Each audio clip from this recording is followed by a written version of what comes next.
सबसे मशहूर सियासी और समाजी एतबार से बहुत ही बेदार मग़ज़ इलाका जनता हाट के कुर्ब जवार की बस्तियों और कोचा धामन के मुख्तलिफ पंचायतों के गयूर नौजवानों, अजीज़ों, बुजुर्गों, मैं सबसे पहले आप तमाम तो लोगों का शुक्रिया अदा करना चाहता हूँ कि इस कारवान इंसाफ का आपने जिस इनकलाबी अंदाज में इस्तकबाल किया है। मुझे उम्मीद है इंसाफ के जिस परचम को लेकर हम आगे बढ़े हैं, इंशाअल्लाहुल अज़ीज़ जालिमों के खिलाफ इंसाफ कायम करने में हम कामयाब होंगे। आपको मुबारकबाद देते हैं। इस कारवां के मीरे कारवां और हिंदुस्तान में मजलूमों और मकबूरों की एक तमन्ना आवाज, शोषितों और वंचितों की तमन्ना आवाज, नकीब मिल्लत कौमी सदर मजलिस इत्तेहादुल मुस्लिमीन जनाबे बैरिस्टर असदुद्दीन ओवैसी साहब, इज्जत माब रुकन पार्लियामेंट हैदराबाद, दाइश पे तशरीफ फरमा महाराष्ट्र के असेंबली के साबिक रुकन असेंबली, MIM के कद्दावर लीडर और कौमी तर्जुमान बना भाई जनाबे वारिस पठान साहब, पार्टी के यूथ इकाई के प्रेसिडेंट जनाबे भाई आदिल हसन एडवोकेट साहब, साबिक MLA बहादुरगंज और इस वक्त MIM के उम्मीदवार जनाबे भाई तौसीफ आलम साहब, मंच पे मौजूद जनाबे भाई मुखिया साहिद साहब, निजामत कर रहे अजीजी सरवर बाबू, प्रखंड कोचा धामन के MIM के प्रखंड अध्यक्ष जनाबे किबला मुखिया असलम साहब, बड़े भाई और MIM के बड़े लीडर जनाबे भाई सादिक समदानी साहब, मुफ्ती अतर जावेद साहब और MIM के शहदाइयों, मिल्लत के गयूर नौजवानों, सीमांचल के जिगर के टुकड़ों, मैं इस वक्त आपसे 2-3 बातें कहूंगा। दिन भर यह काफिला रवा दवा रहा है और यह आखिरी पड़ाव है। मैं ये कहूंगा कि नौजवानों, तुम्हें मालूम है कि इस कारवां का नाम कारवान इंसाफ क्यों रखा गया? इंसाफ के लिए बुढ़िया दौड़ती है जिसके बेटे ने उसको मारा है, वो मजलूम बीवी दौड़ती है बस्ती में जिस पर उसके शौहर ने जुल्म किया है, गांव का वो कमजोर आदमी दौड़ता है जिसकी जमीन पर कोई कब्जा किया है, वही ना इंसाफ की तलब करता है? बोलो, वही ना इंसाफ की तलब करता है? बताओ, हम लोग जो इंसाफ के लिए निकले हैं, तुम पर कोई जुल्म हुआ है? मालूम है? इंसाफ करना है कि नहीं? दगाबाजों के खिलाफ इंसाफ करना है कि नहीं? गद्दारों के खिलाफ इंसाफ करना है कि नहीं?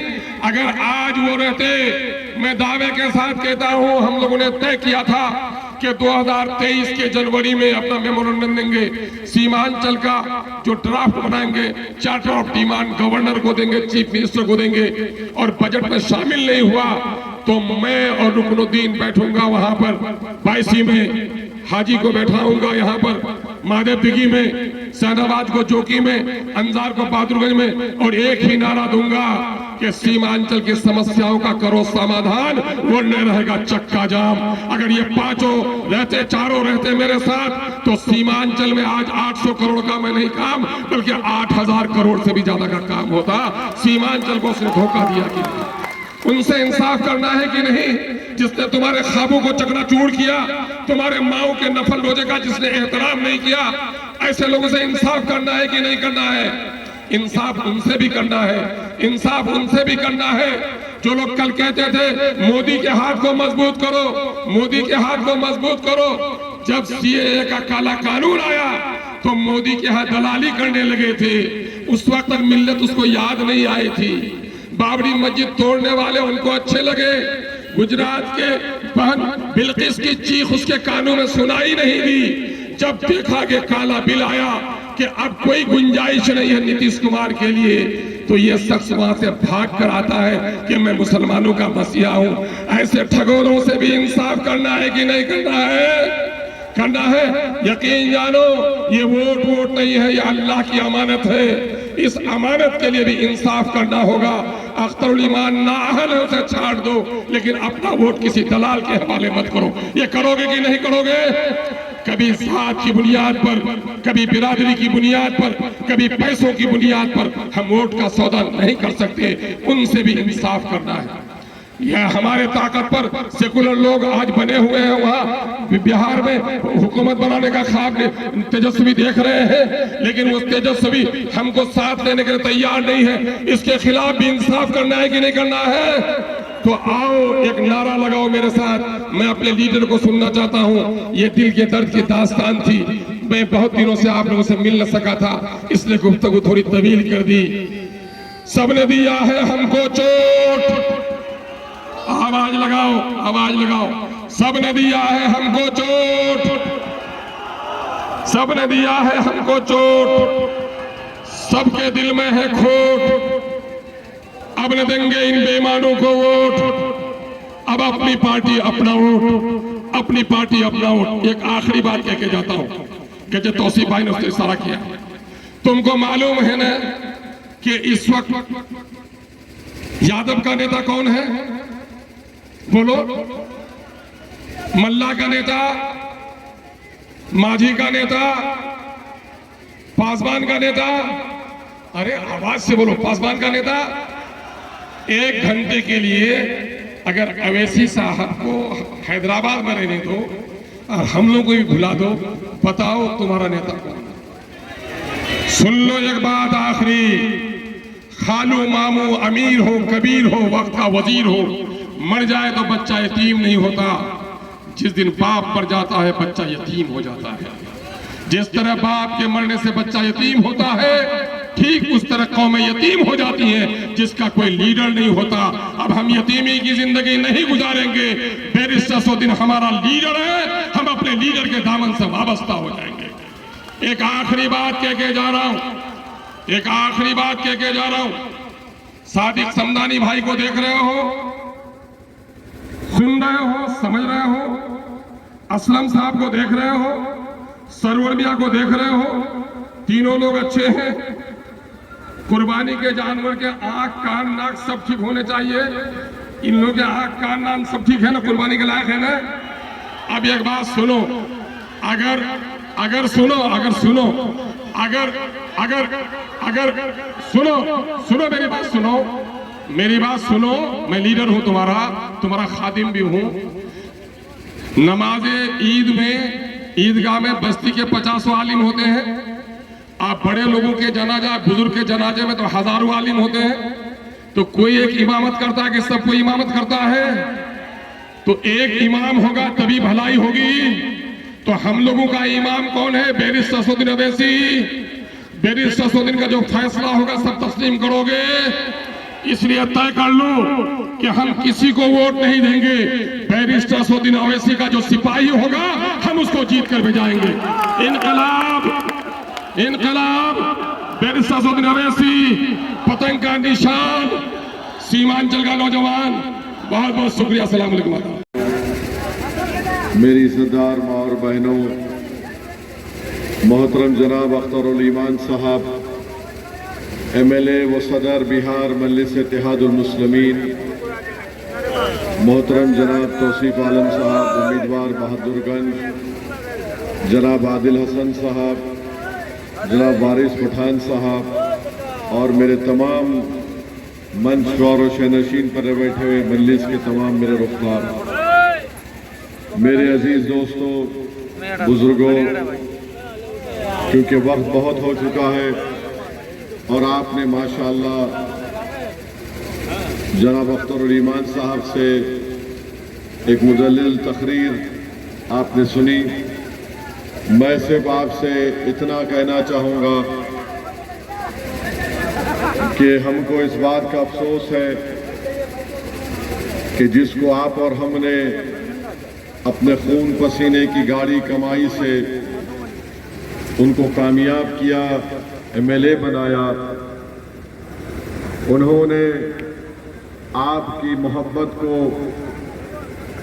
आपके खून पसीने की मेहनत को, आपकी वाबस्तगी को छोड़कर अपने ज़मीर की नीलामी करके वक्त पे फिरौन में जाकर अपने आप को उसके सुपुर्द कर दिया।